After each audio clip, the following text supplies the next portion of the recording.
Nikmati tatimmu shalihat wa bi fadlihi tatanazzalu khairat wal barakat. Nashhadu an la ilaha illallah wahdahu la syarika lah wa nashhadu anna Muhammadan abduhu wa rasuluhu ba'dahu la nabiyya wa la rasulah.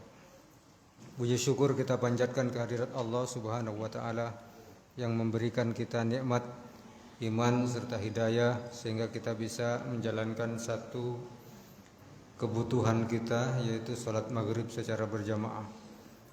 Salawat salam semoga tercurahkan kepada Nabi kita Nabi Muhammad sallallahu alaihi wasallam, keluarganya, sahabatnya, dan siapa saja dari umatnya yang istiqomah menghidupkan sunnahnya hingga yaumil kiamah. Jamaah salat maghrib rahimakumullah. Ya, mohon maaf saya menggantikan Ustaz Yuf Ridal yang biasanya membahas sirah. Insyaallah kita akan membahas beberapa hikmah. Ya, yang pertama adalah ada seorang ulama abad ini mengenal tingkatan rizki. Mohon maaf saya langsung ke inti tanpa mukadimah yang panjang. Ada 4 tingkatan rizki yang Allah berikan kepada manusia. Yang pertama adalah al-mal. Dan ini ternyata adalah merupakan nikmat yang paling dasar, nikmat yang paling bawah. Jadi statusnya nikmat al-mal ini adalah paling bawah. Jemaah yang dimuliakan Allah Subhanahu wa taala. Kemudian manusia di dalam menyikapi al-mal, di dalam menyikapi rizki yang berupa harta itu nanti ketika ia bersyukur maka ia mendapatkan baqiyatus salihati minal mal. Jadi orang yang Allah titipkan kepadanya al-mal, yang Allah titipkan kepadanya rizki berupa harta, maka nanti ketika hartanya itu disyukuri, maka itu menjadi berkah. Kata para ulama, harta itu tergantung siapa yang mengendalikan. Yang pertama, ketika harta itu dipegang oleh orang-orang yang tidak beriman kepada Allah, maka harta itu menjadi sebab kecelakaan. Banyak orang-orang yang kaya raya tetapi justru kekayaannya di jalan yang salah. Ini saya cerita di sini. Ya, saya 7 bulan yang lalu itu ketemu orang yang kaya raya di Lamongan, luar biasa, baru masuk Islam. Kemudian ia belajar agama kepada seorang ustadz. Karena ia merasa ketika masuk Islam itu mendapatkan kenikmatan yang luar biasa, kemudian seluruh jamaahnya itu ia berangkatkan untuk umrah.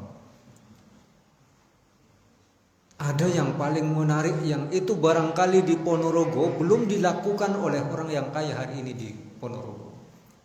Apa itu? Seluruh jamaahnya itu dikumpulkan. Jamaahnya dikumpulkan, ditanya, hutangmu berapa? Jadi semua jamaahnya itu hutangnya itu dilunasi. Termasuk mungkin yang di BRI itu.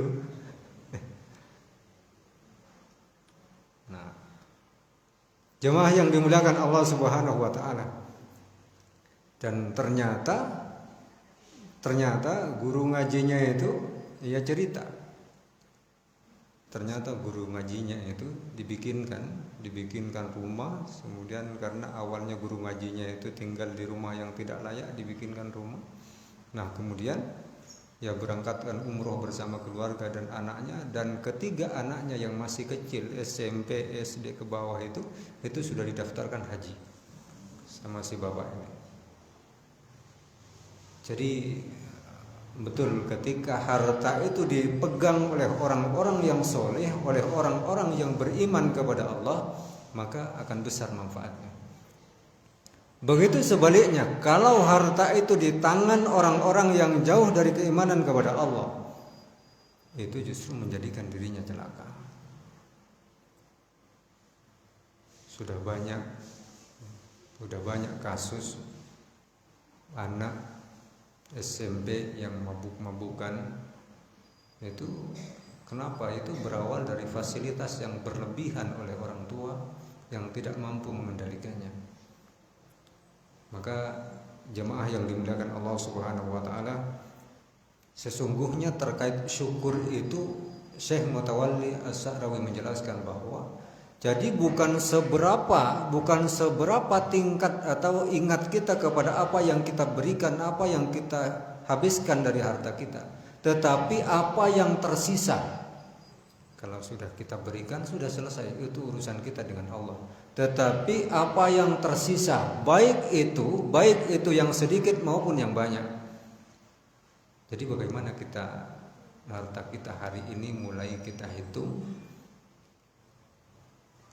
sejauh mana harta yang kita pegang hari ini itu untuk Allah atau bukan. Jangan sampai jemaah yang dimuliakan Allah Subhanahu wa taala, kita lebih banyak mengingat saldo kita yang ada di rekening itu daripada kita mengingat Allah Subhanahu wa taala. Nah, kalau kekayaan kita, harta kita itu menjadikan kita itu lupa kepada Allah, bahkan kita lebih sering mengingat saldo yang ada di rekening daripada mengingat Allah Subhanahu wa taala, itu artinya tanda-tanda hilangnya keberkahan daripada harta kita.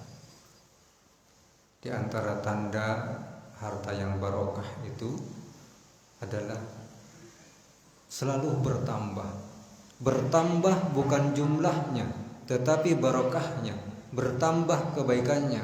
Orang yang per bulannya itu punya gaji 3 juta, tetapi dia punya pengeluaran 3.500.000 per bulan,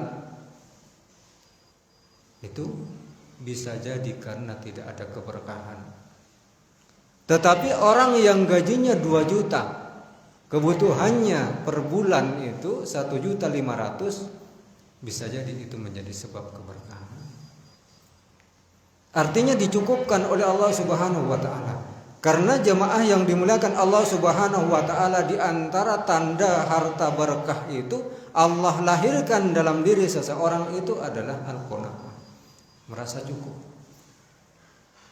Nah, orang yang tidak bersyukur kepada Allah itu senantiasa menuntut kepada Allah bagaimana bertambah dan bertambah.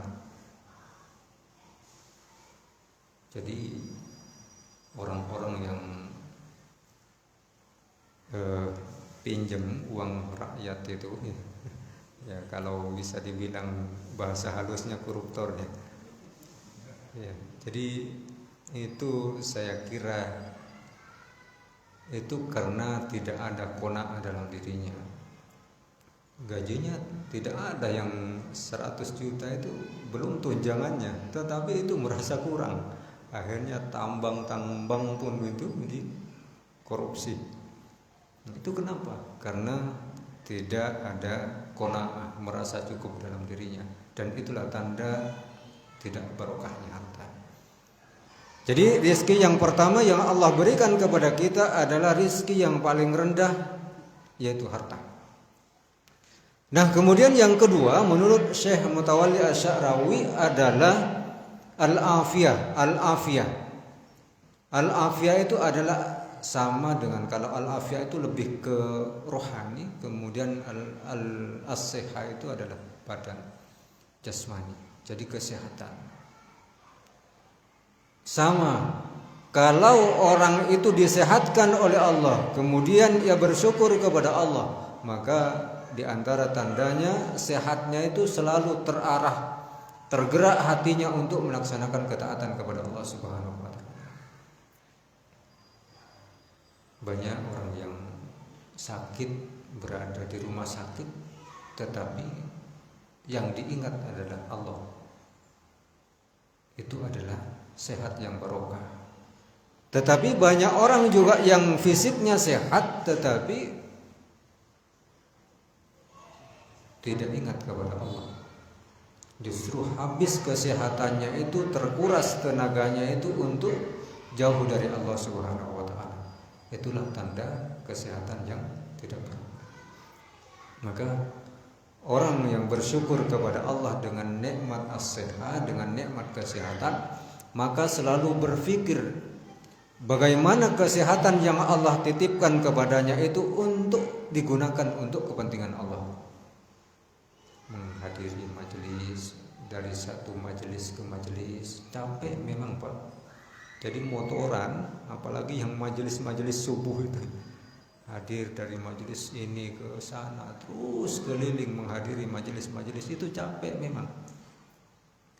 Tetapi saya garis bawahi di sini, Bapak Ibu yang dirahmati Allah Subhanahu wa taala, Bapak Ibu hadir majelis dan tidak hadir majelis ilmu itu sama capek.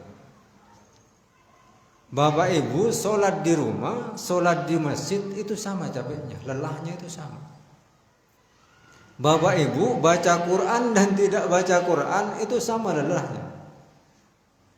Bapak Ibu nanti malam bangun tahajud atau tidak itu sama lelahnya. Nah, tergantung bagaimana kita meletakkan lelah kita itu di jalan Allah. Tergantung bagaimana kita memilih kelelahan itu di jalan Allah atau bukan. Nah, kalau sama-sama capek, sama-sama lelah, ya mari kita ikhtiar bersama agar kelelahan itu selalu berada di jalan Allah Subhanahu wa taala. Jadi itu rizki yang kedua, tingkatan di atasnya adalah as-sihah, yaitu kesehatan kita. Maka ikhtiar Bapak Ibu, apalagi yang kita rata-rata usia sudah 40 tahun ke atas. Yang pertama yang kita perlu perhatikan adalah pikiran kita, pola pikir kita. Jangan berpikir apa yang mestinya tidak kita pikirkan. Nah, kita itu kadang sakit gara-gara mikir orang lain, urusan orang lain, sehingga bahkan kadang urusan kita tidak terselesaikan gara-gara sibuk mikir orang lain. Bahasa modernnya, bahasa masa kininya kepo. Jadi penasaran terus apa yang terjadi pada orang lain. Apalagi yang punya TV, hati-hati. Itu ada gosip setiap waktu ada. Maka ikhtiarlah. Makanya saya alhamdulillah sudah 10 tahun tidak ada TV. Jadi ikhtiar walaupun anak itu kadang protes. Dulu itu sering ketika awal-awal itu ngincang ke tetangga itu sih. Nah, alhamdulillah sekarang, apalagi sekarang di dalam di komplek pesantren, insya Allah tidak ada. Nah, maka itu satu kenikmatan yang luar biasa. Nah, di luar itu tangan-tangan bapak-bapak, ibu-ibu itu lebih berat daripada saya yang tinggal di pesantren. Kalau di pesantren itu sudah terkondisikan anak-anak itu. Nah, tantangan ibu bapak yang punya anak, yang punya cucu, yang hidup di luar itu luar biasa. Nah, makanya pahalanya nanti lebih besar. Dan jangan kira anak ustadz itu soleh-soleh semua. Enggak, justru anak ustadz itu bisa jadi ujiannya lebih berat. Jamaah yang dimuliakan Allah Subhanahu wa taala. Maka kata Syekh Mutawalli Asy-Sya'rawi, tingkatan nikmat rizki yang ketiga adalah abna'us sholih, yaitu anak-anak yang soleh. Anak-anak yang soleh itu adalah afdalur rizki. Rizki yang paling utama adalah anak yang soleh. Banyak orang yang kaya, kekayaannya itu melimpah, tetapi ternyata anaknya tidak soleh. Maka ini ada satu rahasia besar yang ingin saya sampaikan. Tidak ada di antara kita, saya yakin 100% hadirin hadirat ini pernah dengar yang namanya Imam Bukhari. Ulama besar, perawi hadis terbanyak. Bahkan namanya adalah ahli hadis yang paling sering didengar di kalangan para ahlul ilmi, di kalangan para orang-orang yang hadir ke majelis. Maka yang paling sering didengar adalah ahlul hadis Imam Bukhari. Imam Bukhari. Nah, ketika kita melihat orang soleh, para ulama mengajarkan kita jangan berhenti kita kagum pada anak itu. Misalnya Ahmad itu solehnya melampaui batas misalnya. Nah, kita jangan kagum sampai pada anak itu, tetapi ada siapa di balik mereka. Siapa bapaknya, apa rahasia besar Ahmad itu sehingga ia menjadi anak yang soleh. Nah, begitu juga Imam Bukhari. Imam Bukhari itu adalah orang tuanya punya tirakat yang luar biasa, yang tidak bisa dan tidak banyak dilakukan oleh banyak orang. Tirakat ibunya Imam Bukhari sehingga Imam Bukhari menjadi ulama bahkan ratusan tahun setelah meninggalnya namanya selalu dikenang.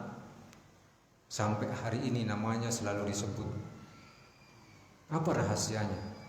Ternyata rahasianya yang dimiliki oleh ibunya adalah senantiasa tahajud di malam hari dan berdoa kepada Allah Subhanahu wa taala. Jemaah yang dimuliakan Allah Subhanahu wa taala, kalau kita melihat biografi Imam Bukhari, ternyata saat lahir ke dunia, pertama kali lahir ke dunia, Imam Bukhari itu tidak bisa melihat. Tidak bisa melihat. Maka salah satu permohonan dan doa yang senantiasa dipanjatkan oleh ibunya Imam Bukhari setelah ia melaksanakan salat tahajud adalah bagaimana Allah memberikan rizki penglihatan kepada anaknya. Terus berdoa kepada Allah Subhanahu wa taala. Maka Bapak Ibu yang dirahmati Allah Subhanahu wa taala, semarah apapun kita kepada anak kita, sebenci apapun ketika kita marah kepada anak, jangan pernah kita menghentikan doa kita kepada anak. Karena doanya seorang ibu itu 3 kali lipat kekuatannya daripada ayah.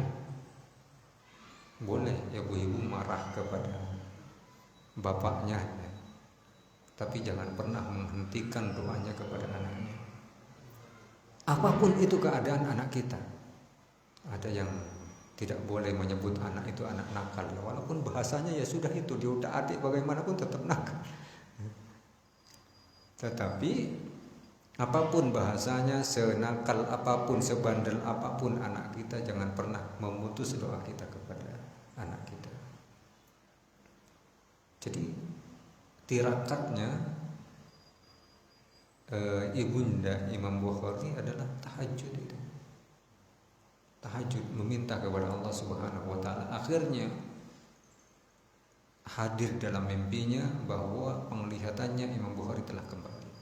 Ternyata setelah ibunda Imam Bukhari bangun di malam hari, bangun kemudian di pagi harinya melihat anaknya yang masih kecil, ternyata betul perlahan dia bisa melihat.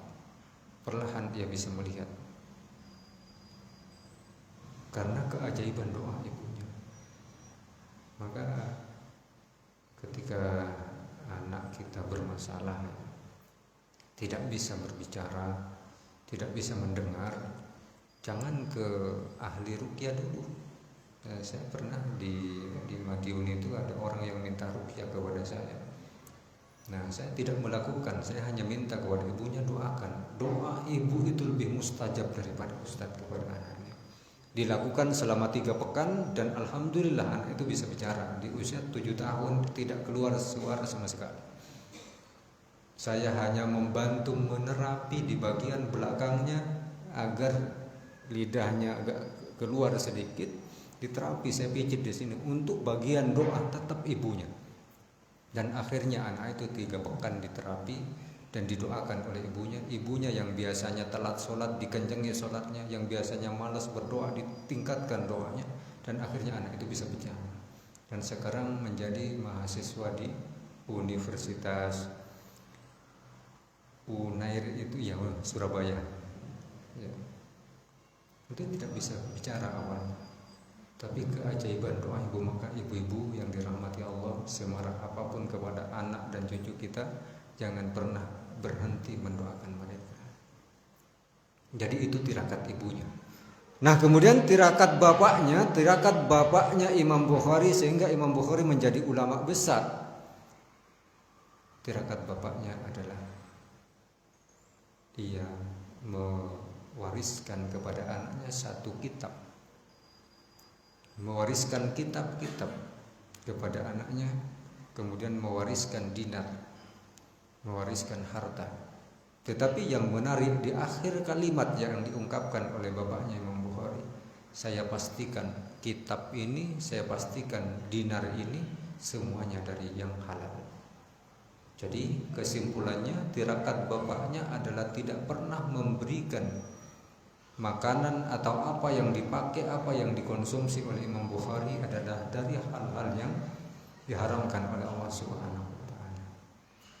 Maka Bapak Ibu yang dirahmati Allah Subhanahu wa taala, sesungguhnya ketika kita menjaga diri kita dari makanan yang halal, makanan yang haram, maka sesungguhnya itu sama dengan kita menyelamatkan anak kita.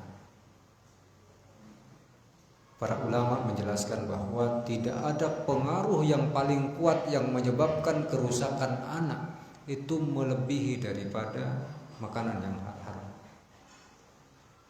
Di beberapa pesantren itu sekarang sudah tren, ketika banyak anak yang bandel di pesantren itu yang diteliti itu bukan anaknya lagi, tetapi orang tuanya. Karena begitu erat hubungannya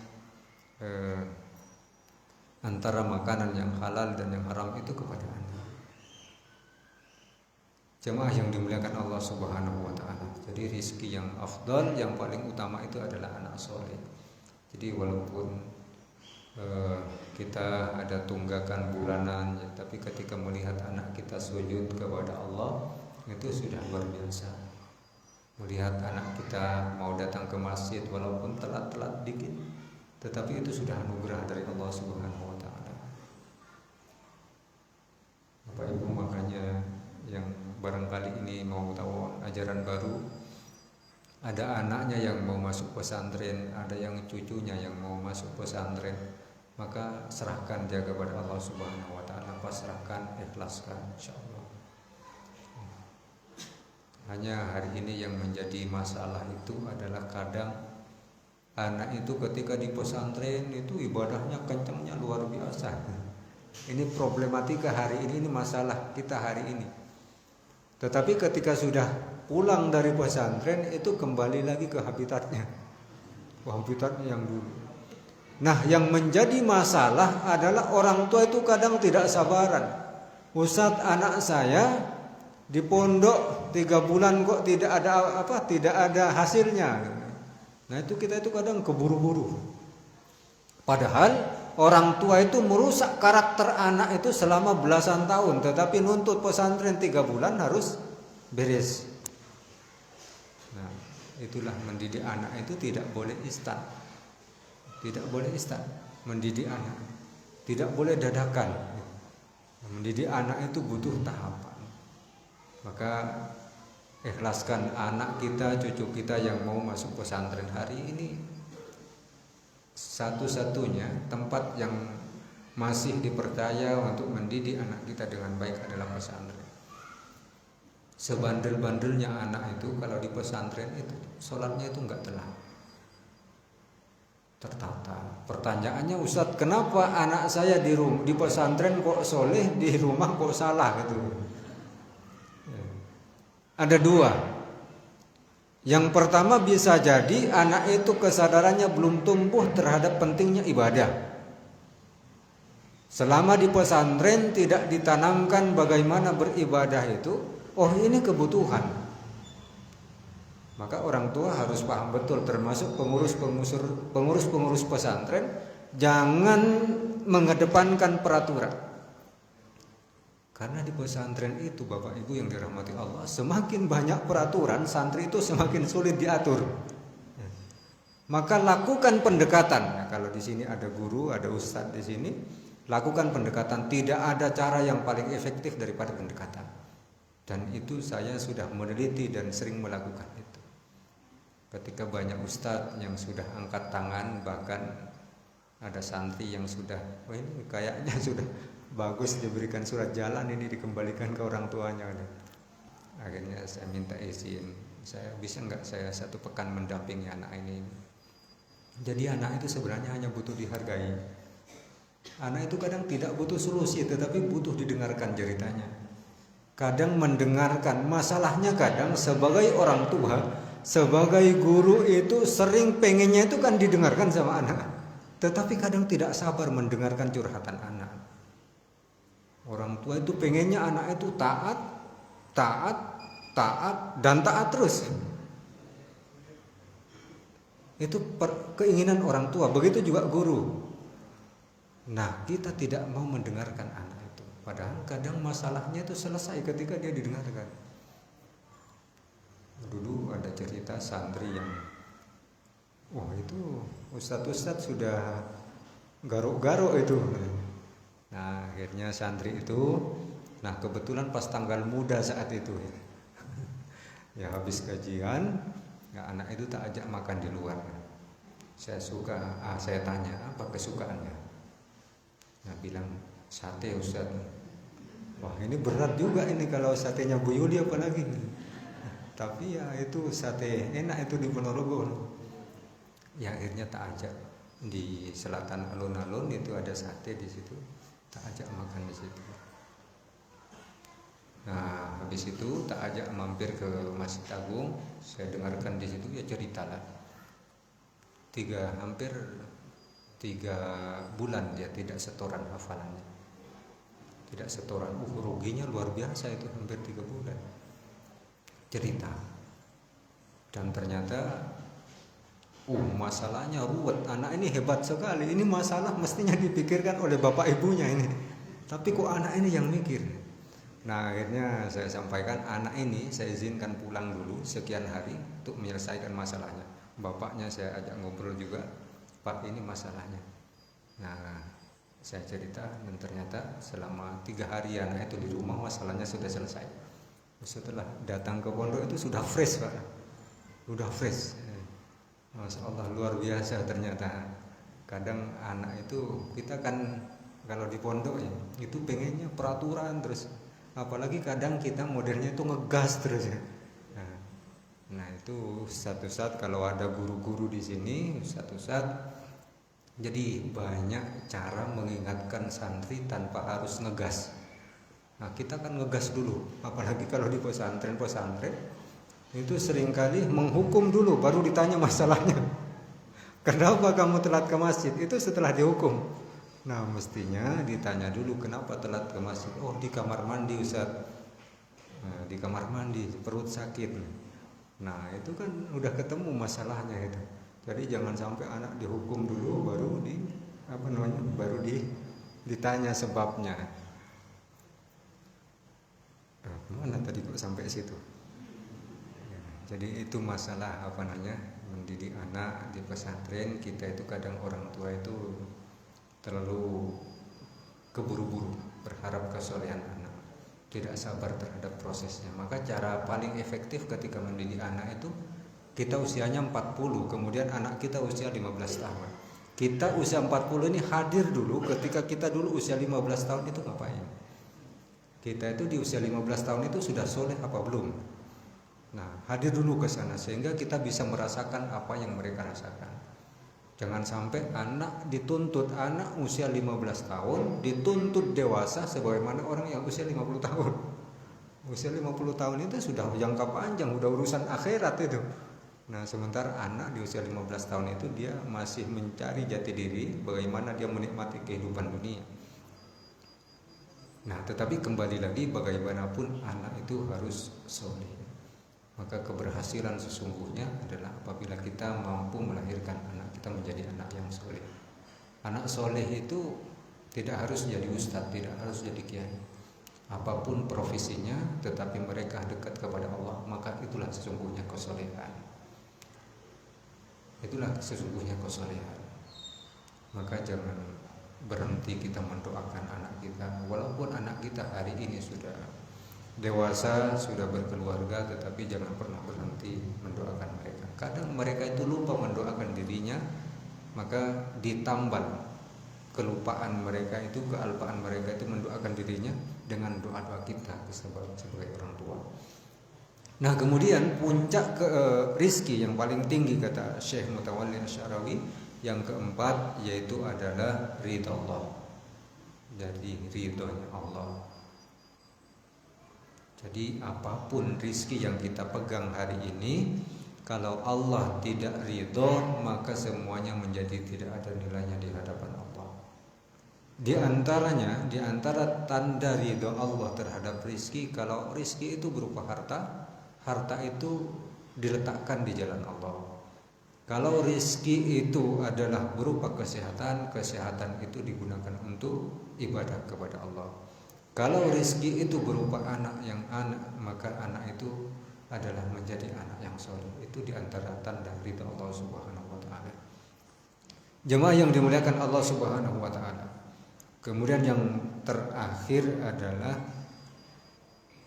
bagaimana kita memahami kalimat wa in ta'uddu ni'matallahi la tuhsuha.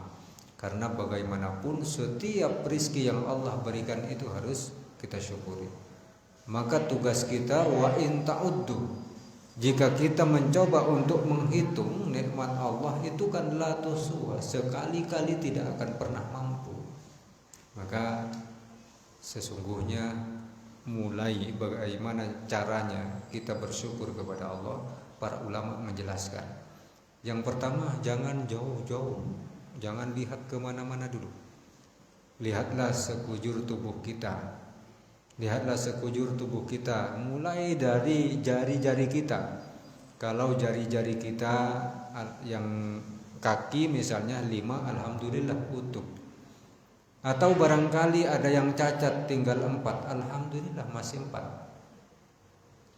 Atau mungkin 2-nya hilang, alhamdulillah masih 2 yang hilang. Karena banyak saudara kita yang justru tidak punya kaki. Nah, kemudian kalau hari ini kita masih bisa datang ke masjid, itu bersyukurlah. Banyak saudara kita itu yang hatinya pingin sekali datang ke masjid, tapi tidak mampu, fisiknya sudah tidak mampu. Nah, kembali ke fisik kita, tangan kita ketika kita masih bergerak.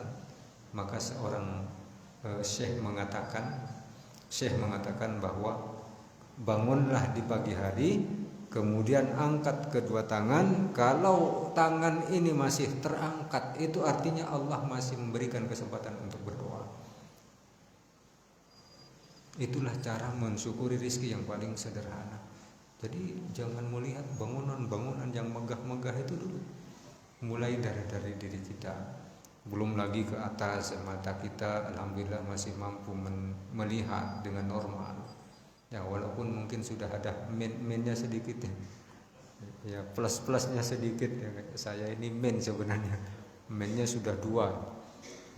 Ya, yang paling belakang itu sudah nggak kelihatan ya. Cuma saya itu biasanya kalau pakai kacamata ketinggalan makanya lebih baik tidak pakai. Itu nikmat selama kita masih bisa melihat. Kemudian selama masih kita bisa mendengar. Saya punya teman itu usianya sekarang kurang lebih 35 tahun. Sudah tidak bisa mendengar. Sebabnya adalah ketika tidur, kemudian anaknya lari-lari, dimasukkan air ke telinganya. Dimasukkan air ke dalam telinganya. Akhirnya diginikan. Kata orang kan kalau memasukkan air, dimasukkan air lagi kemudian diginikan.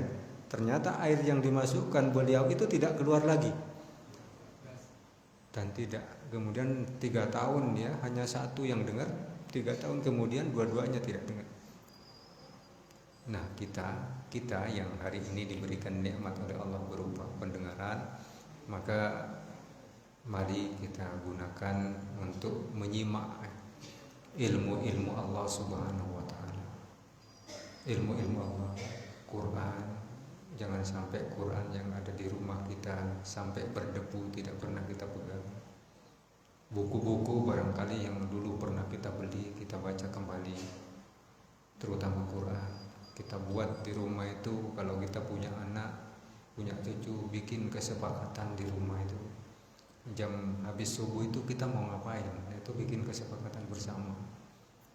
Apalagi ini musim liburan, anak-anak kita, cucu kita, jangan sampai perjuangan guru-gurunya di pesantren, guru-gurunya di sekolah mendidik mereka hilang gara-gara liburan 2 pekan. Nah, ini salah satu resep dari saya, mudah-mudahan bisa dipakai juga. Saya ketika anak saya besok mau liburan, saya itu di rumah sudah nyiapkan tata tertib, peraturan, anak pagi harus ngapain, sore harus ngapain, habis maghrib harus ngapain. Semuanya saya minta tanda tangan. Pertama saya tanda tangan, istri tanda tangan, kemudian kakaknya yang usia 9 tahun itu tanda tangan, adiknya yang usia 6 tahun itu juga tanda tangan. Ada poin pertama, kesepakatan bersama harus ditaati bersama. Nah, itu diulang-ulang terus kata itu. Jadi tidak ada, alhamdulillah ini tidak ada yang melanggar. Ketika jam 8, saya sudah paham. 8 waktunya tilawah, waktunya ngaji. Nah, nanti habis asar jam 4 sore itu sudah paham. 4 sore harus belajar membaca, harus ngaji. Nanti habis maghrib dia harus ngapain. Jadi kita bikinkan perjanjian sederhana, kemudian kurikulumnya harus kita bikin sehingga anak itu nggak bingung selama liburan mau ngapain. Nah, kalau kita tidak mampu seperti itu, sekarang banyak program-program liburan. Nah, ikutkan cucu kita, ikutkan anak kita, sehingga selama liburan tetap mendapatkan sesuatu yang bermanfaat. Mendidik anak itu memang capek, Bapak Ibu rahimakumullah. Capek banget mendidik anak itu. Tetapi lebih capek lagi kalau anak kita sudah rusak. Mendidik anak itu capek. Makanya Allah itu tahu betul kalau mendidik anak itu capek. Sehingga Allah ganjar pahala mendidik anak itu bisa menghapus dosa-dosa kita. Nah, makanya apalagi ibu-ibu kalau sudah capek biasanya marahnya itu ke anaknya, padahal dia capek sebenarnya, tapi anak yang menjadi sasaran. Nah, makanya biar nggak marah ibu-ibu itu dibikin seneng ya, waktunya tanggal muda, jatahnya 1 juta ya ditambah ya. Karena kebahagiaan anak itu berawal dari kebahagiaan ibu. Kalau ibunya sudah setiap hari suaranya kencang, teriakannya sampai menggetarkan tembok, nah itu dampaknya ke anak itu. Makanya disepakati bersama bahwa anak itu adalah tanggung jawab bersama. Ya, walaupun capek, lelah dan luar biasa, tetapi insya Allah lebih capek mendidik atau ketika nanti anak itu tidak baik. Saya itu sudah menyaksikan, bahkan saya itu hampir tiap pekan itu dapat curhatan anak-anak yang luar biasa itu, dan ternyata betul capek luar biasa, capek pikiran, capek tenaga. Ketika anak itu ada anak teman di Magetan itu masya Allah itu tiap jam 11 malam mampu itu. Jadi saya itu ketika mau marah ke anak itu yang kebayang terus. Ketika lelah mendidik anak itu terus yang kebayang teman saya. Jadi capeknya kita mendidik anak itu enggak sebanding dengan teman saya yang tiap hari ngobati anaknya yang sedang mabuk itu, teler itu. Nah, makanya kita insya Allah putra-putra kita yang hadir di sini insya Allah tidak ada yang sampai seperti itu. Oleh karenanya kita itu masih pantas bersyukur kepada Allah Subhanahu wa taala. Demikian yang bisa saya sampaikan, kurang lebihnya mohon maaf. Al-haqqu rabbika fala takunanna minal mumtarin. Assalamualaikum warahmatullahi wabarakatuh.